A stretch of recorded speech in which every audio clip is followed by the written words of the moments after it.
A chuva caía fina do lado de fora, escorrendo pelos vidros da janela como se a própria casa chorasse. Dona Helena observava o movimento apressado do filho, que enfiava roupas e documentos em uma mochila, sem olhar para ela.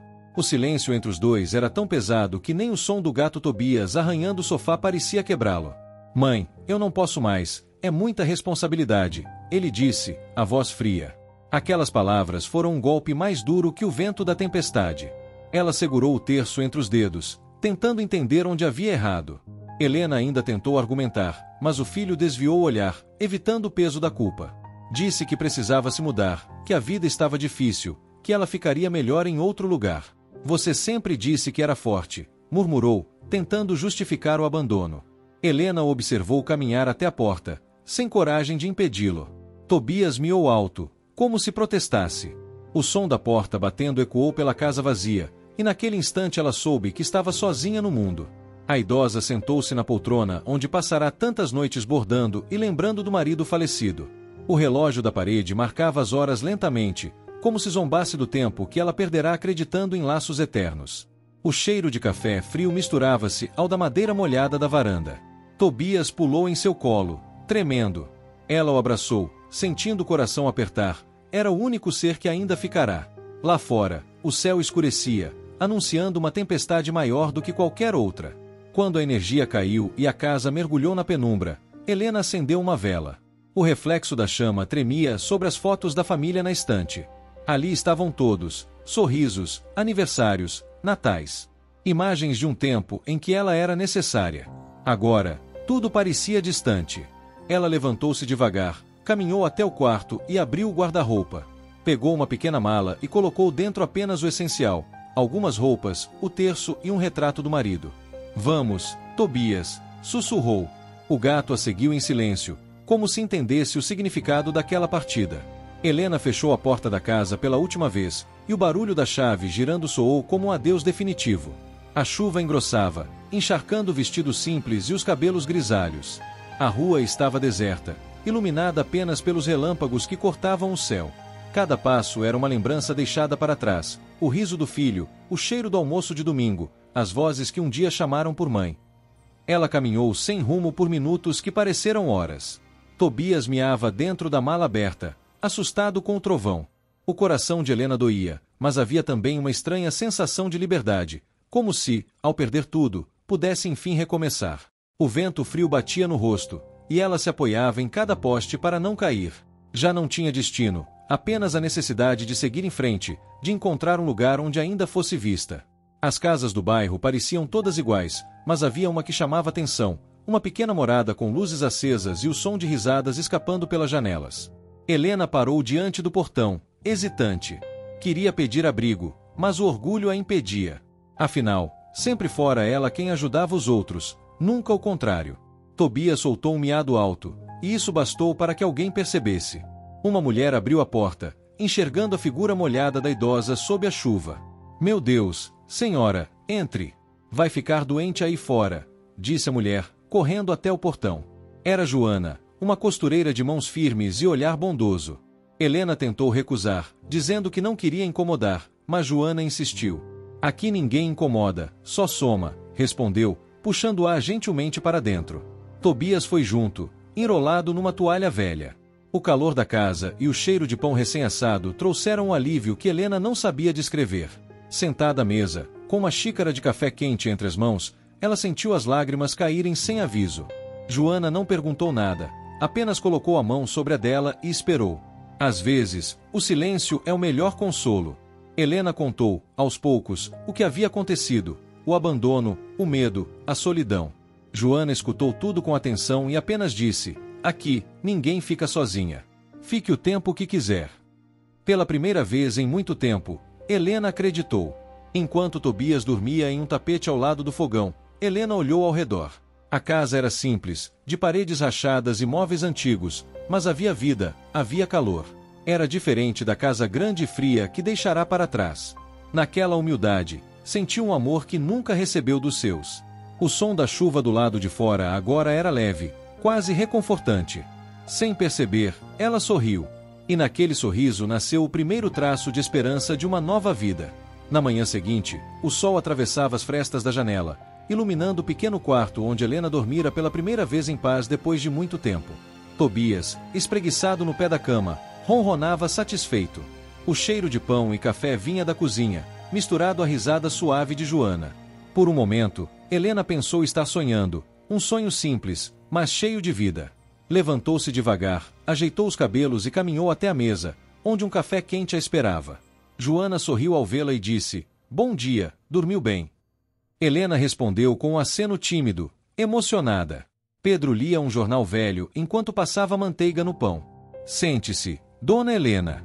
Aqui, todo mundo come junto", disse ele, abrindo espaço na mesa. O gesto simples a comoveu profundamente. Havia tanto tempo que não se sentia parte de algo. Enquanto comia, Helena observava os dois, simples, humildes, mas cheios de luz. Os dias seguintes trouxeram uma rotina calma e nova. Helena ajudava Joana na costura, enquanto Tobias se enrolava nas sobras de tecido.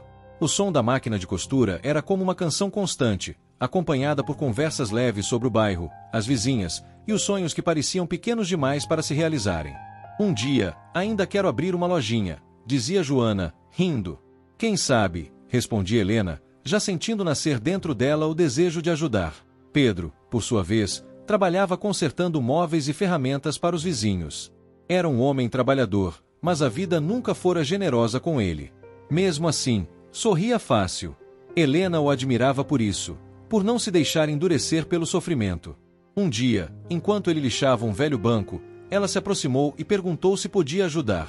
Ele riu, dizendo que aquelas mãos pareciam feitas para bordar, não para serrar. "Mas posso tentar", respondeu ela, determinada. Aos poucos, a presença de Helena começou a mudar o clima da casa.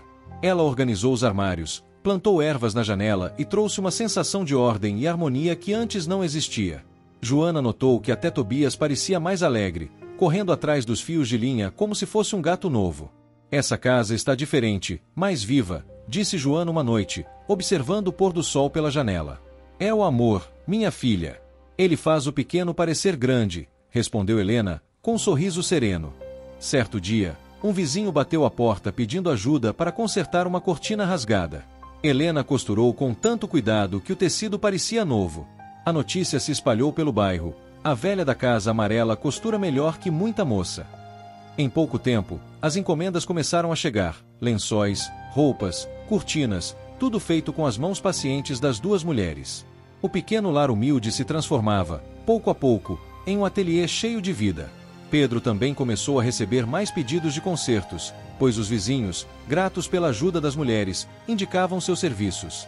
O dinheiro ainda era pouco, mas pela primeira vez, sobrava algo no fim do mês. Joana brincava dizendo que Helena era seu amuleto da sorte. "Não, minha filha", ela respondia. "A sorte sempre esteve aqui. Só precisava ser lembrada." Tobias, como se entendesse, ronronava alto, espalhando alegria pela casa. O trio formou uma família improvável, unida não por sangue, mas por carinho e respeito. À noite, jantavam juntos, contando histórias da juventude e rindo das travessuras de Tobias. Helena começou a escrever pequenos bilhetes que deixava espalhados pela casa, frases de fé, esperança e gratidão. Joana colecionava cada um deles, dizendo que aquelas palavras tinham o poder de espantar o cansaço. E, de fato, algo mágico parecia acontecer ali. Com o tempo, o pequeno ateliê se tornou conhecido fora do bairro. Uma senhora de outra cidade encomendou cortinas bordadas, encantada com o capricho do trabalho. Helena e Joana se olhavam sem acreditar. "Acho que estamos crescendo", dizia Joana. "Estamos florescendo", corrigia Helena, com um brilho no olhar. O que havia começado como abrigo agora se transformava em um novo começo. Naquela noite, enquanto a chuva voltava a cair lá fora, Helena olhou pela janela e viu o reflexo das luzes dentro da casa. Não eram apenas lâmpadas, era o calor humano iluminando tudo. Ela pensou no filho distante, mas sem rancor. Percebeu que a vida às vezes fecha portas para abrir janelas mais bonitas. Tobias pulou no seu colo e ela sorriu, sussurrando: "Acho que encontramos nosso lar, meu amigo." Os dias passaram e o pequeno ateliê se tornou o coração pulsante da casa. As cores das linhas, o som constante da máquina de costura e o cheiro de tecido novo enchiam o ambiente de vida. Helena acordava cedo para preparar o café e organizar os pedidos, enquanto Joana costurava com concentração. Pedro, por sua vez, começou a construir prateleiras para guardar o material. A casa simples agora vibrava de energia, como se respirasse alegria. Certo dia, um comerciante da cidade vizinha apareceu, atraído pelas encomendas que todos elogiavam. Ele ficou impressionado com o capricho das costuras e com o carinho em cada detalhe. Essas cortinas parecem feitas com alma, disse, observando os bordados de flores. Helena, tímida, apenas sorriu. O homem fez uma proposta: vender os produtos delas em sua loja. Joana olhou para Pedro, incrédula. Aquilo parecia um sonho distante, mas agora estava ali, diante deles. Nos meses seguintes, o trabalho triplicou. O ateliê se expandiu para a varanda, e a casa vivia cheia de tecidos, linhas e caixas de encomendas. Pedro montou uma pequena bancada no quintal, consertando móveis para clientes que vinham de longe. Helena, mesmo cansada, nunca reclamava. O trabalho é uma bênção, não um peso, dizia, sorrindo.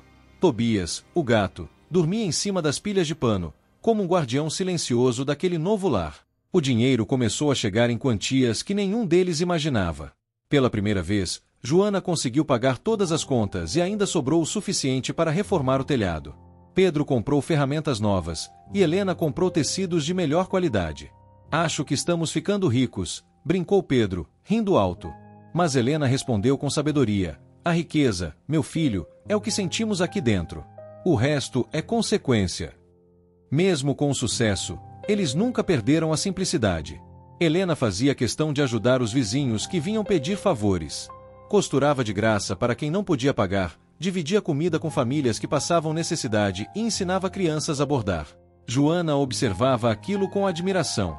A senhora é diferente, dizia. Não sou diferente, só aprendi que o que se dá de coração sempre volta multiplicado, respondia Helena, com aquele olhar manso que aquecia qualquer alma. O bairro começou a mudar também. A energia de generosidade da casa se espalhou. As pessoas passaram a se ajudar mais, a conversar, a trocar serviços. Helena se tornará uma espécie de referência, alguém que, mesmo sem pedir, inspirava os outros a serem melhores. Pedro organizava mutirões para consertar casas velhas, e Joana começou a ensinar costura para as moças do bairro. Tobias, com seu jeito tranquilo, era o mascote de todos. Certo dia, uma repórter local apareceu querendo fazer uma matéria sobre o ateliê. Ouvi dizer que vocês começaram do nada e mudaram a vida da comunidade, disse ela, admirada. Helena se assustou com a ideia, mas Joana a convenceu. A reportagem saiu no jornal da cidade com o título: Da bondade, nasceu um lar. Em poucos dias, novas encomendas chegaram de todos os cantos. O que era apenas um abrigo se tornará um símbolo de esperança. O sucesso trouxe novas responsabilidades. Joana e Pedro começaram a pensar em contratar ajuda, mas Helena insistiu que o crescimento não deveria apagar o amor que unia o grupo. A gente pode crescer, sim, mas sem esquecer quem éramos quando tínhamos só um pão para dividir, dizia. E todos concordavam. O segredo não estava no dinheiro, e sim na união. Tobias ronronava como se assinasse embaixo. Numa tarde de domingo, enquanto o sol dourava o quintal, Helena se sentou na cadeira de balanço e observou o movimento.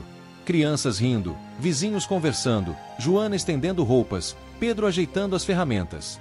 O som de vida que vinha dali era mais bonito que qualquer música. Helena fechou os olhos e agradeceu em silêncio. Aquela casa, antes simples, agora era um pedaço de paraíso. Mas a vida, como ela bem sabia, é feita de ciclos. E embora tudo parecesse perfeito, o destino ainda guardava surpresas, algumas desafiadoras, outras doces como o amanhecer. Helena sentia que algo grande se aproximava. Não sabia se era o passado batendo a porta ou o futuro chamando pelo nome.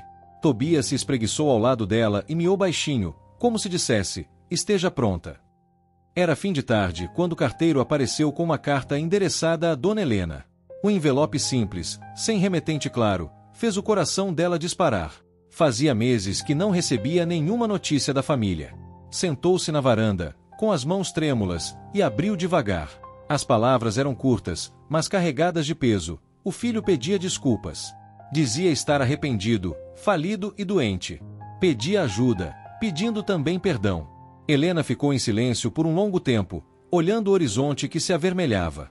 Joana, ao perceber o olhar distante da amiga, se aproximou.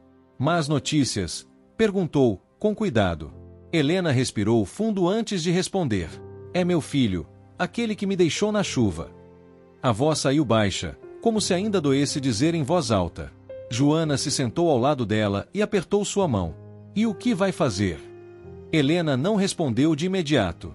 Dentro dela, travava-se uma guerra entre o amor de mãe e a dor da lembrança. Naquela noite, Helena não conseguiu dormir. Tobias, percebendo o incômodo da dona, se aninhou em seu colo. As lágrimas escorriam silenciosas. Ela lembrava o rosto do filho menino, as noites em que o embalava com canções simples, as promessas de amor eterno. Agora, aquele mesmo filho voltava, não para amar, mas para pedir socorro. Será que ainda sei perdoar? Sussurrou, enquanto acariciava o gato. Tobias respondeu com um leve miado, como se dissesse que sim. No dia seguinte, Helena contou tudo a Pedro e Joana. Eles a ouviram com atenção e respeito, sem julgar. Se quiser que ele venha, essa casa também é dele por um tempo, disse Pedro, com firmeza. Aqui ninguém é julgado, todos merecem uma segunda chance. As palavras simples tocaram profundamente o coração de Helena. Ela percebeu que aquelas pessoas, tão humildes, entendiam o verdadeiro significado do amor, aquele que acolhe, mesmo ferido. Alguns dias depois, um carro velho estacionou diante da casa. O filho de Helena desceu, visivelmente abatido. O tempo e as dificuldades haviam tirado dele a arrogância que um dia tivera. Caminhou até a porta, com os olhos marejados, e parou diante da mãe. Eu não mereço seu perdão, disse, chorando. Helena olhou por alguns segundos, e então estendeu os braços. O abraço demorou, pesado, cheio de lágrimas e arrependimentos. Tobias observava da janela, quieto. Nos primeiros dias, o clima era de tensão e cuidado. O filho, chamado Marcos, mal falava. Passava horas sentado no quintal, refletindo sobre os erros. Helena não cobrava nada, apenas oferecia um prato de comida, um sorriso e silêncio. Joana, sempre gentil, o tratava com respeito, e Pedro convidava a ajudá-lo nas tarefas. Aos poucos, o peso do passado foi se tornando mais leve, e Marcos começou a reencontrar um pedaço da humanidade que havia perdido. Um fim de tarde, Marcos entrou no ateliê e observou Helena bordando. Nunca imaginei que a senhora fosse capaz de tudo isso, disse, admirado. Não fui eu, filho, respondeu ela, sem levantar os olhos. Foi o amor dessas pessoas que me curou.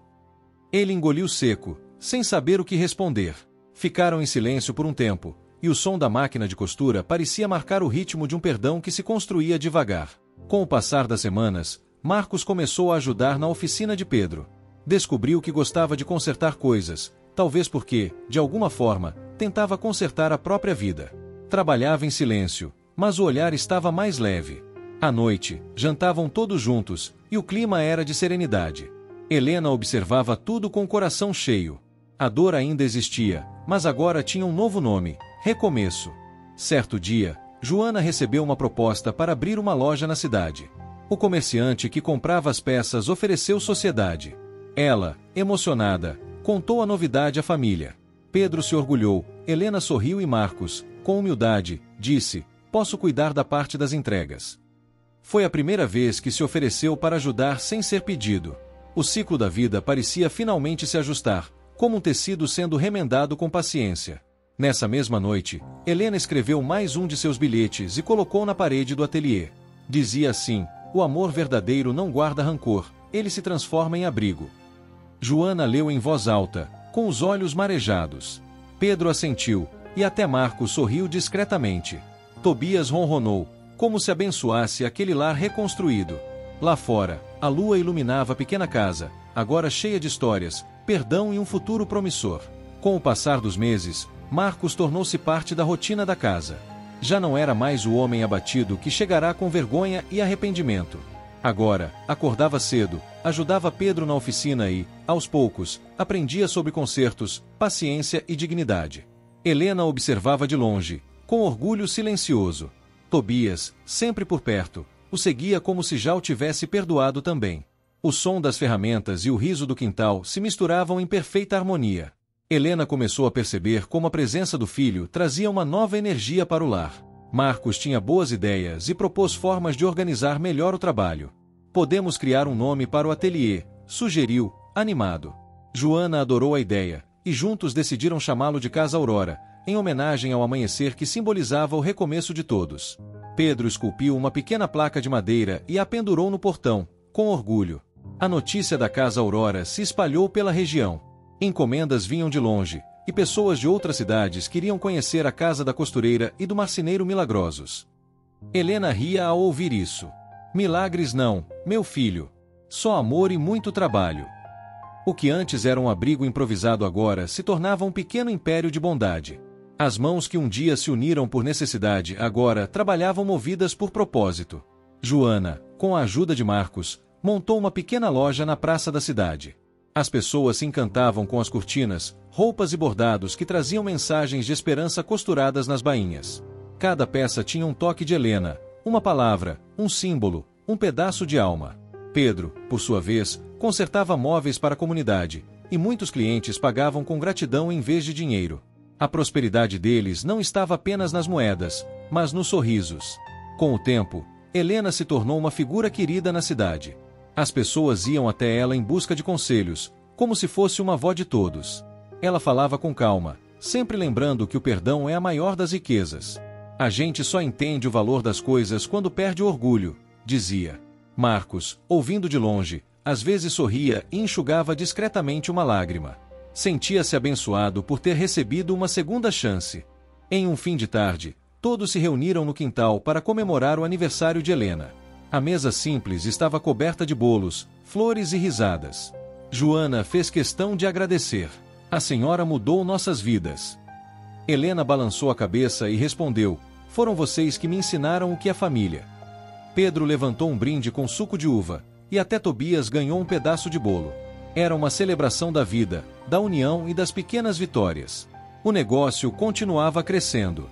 Marcos aprendeu a usar o computador e começou a vender os produtos pela internet. Os pedidos vieram de outras regiões do país, e logo a Casa Aurora se tornou conhecida como um exemplo de superação. Joana ria, dizendo que estavam ficando chiques. Pedro, mais pé no chão, dizia que o importante era manter o coração simples. Helena, serena, apenas agradecia em silêncio. Apesar da prosperidade, eles nunca deixaram de ajudar os outros. Criaram um pequeno fundo para apoiar famílias do bairro em dificuldade. Helena fazia questão de visitar os necessitados, levando não só comida, mas palavras de consolo. Não existe pobreza onde há partilha, dizia sempre. O gesto inspirava tantos outros que o bairro inteiro se transformou. O amor que começara naquela casa se espalhou como fogo bom, aquecendo muitas vidas. Em uma manhã tranquila, Helena saiu para o jardim e olhou o nascer do sol. O nome Casa Aurora parecia brilhar nas letras de madeira. Ela respirou fundo, sentindo o cheiro de terra molhada e o som das gargalhadas dentro de casa. Fomos pobres, depois tivemos sorte, mas o que nos enriqueceu foi o amor, pensou, acariciando Tobias. O gato ronronou, como se concordasse com cada palavra. Naquela noite, ela escreveu outro bilhete e colou na parede. Dizia: o ouro que brilha apaga, o amor que ilumina permanece. Joana leu, emocionada, e Pedro guardou o papel dentro de um quadro. Marcos abraçou a mãe com ternura, e por um momento o tempo pareceu parar. A mulher que fora abandonada agora vivia cercada de amor, em uma casa que se tornou símbolo de fé, perdão e renascimento. Os anos passaram com a serenidade de um pôr do sol que nunca se apaga. A Casa Aurora tornou-se mais do que um ateliê, era um refúgio para quem buscava recomeço. Helena, já mais frágil, continuava presente em cada canto da casa, nas palavras que deixará escritas, nos gestos que ensinou. O riso de Joana, o trabalho firme de Pedro e a dedicação de Marcos mantinham vivo o espírito que ela havia plantado. Tobias, agora velho e sonolento, dormia junto à cadeira onde ela passava as tardes. Marcos havia se transformado completamente.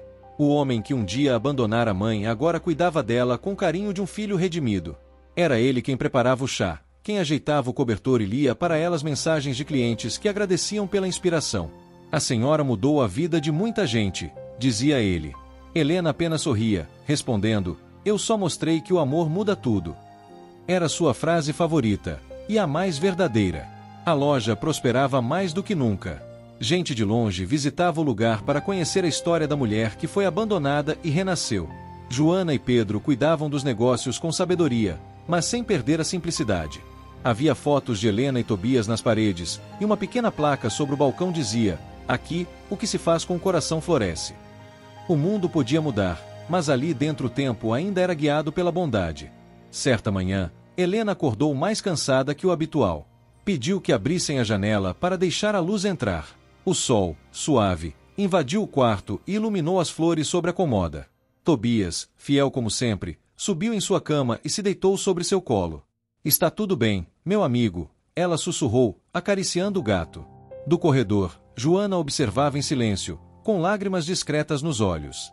Sabia que aquele momento era um adeus sereno. Helena chamou Marcos e segurou sua mão.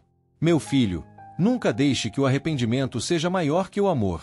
Você se redimiu quando escolheu cuidar, não quando pediu perdão. Ele chorou, e ela sorriu com ternura. Promete que vai continuar ajudando as pessoas, assim como fizemos aqui. Marcos assentiu, engolindo as lágrimas. Helena fechou os olhos e respirou fundo, como quem entrega à alma a paz que tanto procurou. A casa ficou em silêncio por alguns minutos, até que um raio de sol atravessou o quarto e pousou sobre o rosto dela. Pedro se aproximou devagar e colocou a mão sobre o ombro de Joana. Tobias soltou um leve miado, quase como uma despedida. Helena partirá, mas deixou algo que o tempo jamais poderia levar. Lá fora, as flores do jardim balançavam ao vento, e o cheiro de café fresco vinha da cozinha, como se a vida seguisse naturalmente. O velório foi simples, mas repleto de amor. Gente de toda a cidade veio prestar homenagem. Cada um trazia uma lembrança, uma costura, uma palavra, um gesto. Joana chorava, mas também sorria, sabia que Helena não havia ido embora de verdade. Ela está em tudo que tocou, dizia. Pedro, emocionado, colocou sobre o caixão a placa da Casa Aurora. Ela é a luz que nos trouxe até aqui, murmurou. Depois daquele dia, Marcos assumiu a direção do ateliê, mantendo viva a essência da mãe. Joana continuou com as costuras, e Pedro com os concertos. Tobias, embora já velho, ainda circulava pela casa como um guardião silencioso. E nas paredes, os bilhetes de Helena permaneciam colados, palavras que agora pareciam eternas. A cada novo cliente, uma história era contada, e todos saíam dali com o coração mais leve. Os anos seguintes foram generosos. A Casa Aurora cresceu, ajudou famílias, abriu filiais e tornou-se um símbolo nacional de solidariedade. Marcos fundou uma instituição com o nome da mãe, voltada para mulheres idosas abandonadas. Ninguém merece ser esquecido, dizia ele nas entrevistas. Joana e Pedro continuaram ao seu lado, firmes, transformando em realidade o sonho que começou numa noite de chuva. Numa manhã tranquila, muitos anos depois, Marcos caminhou pelo jardim da antiga casa. As flores ainda cresciam fortes, e no centro havia uma pequena estátua de Dona Helena, com Tobias a seus pés. Ele sorriu, tocou o nome gravado e sussurrou: a senhora tinha razão, mãe, o amor é a única herança que nunca se perde. O vento soprou leve, fazendo a placa de madeira balançar. E ali, sob o brilho suave do sol, a Casa Aurora continuava viva, iluminando o mundo, como ela sempre quis.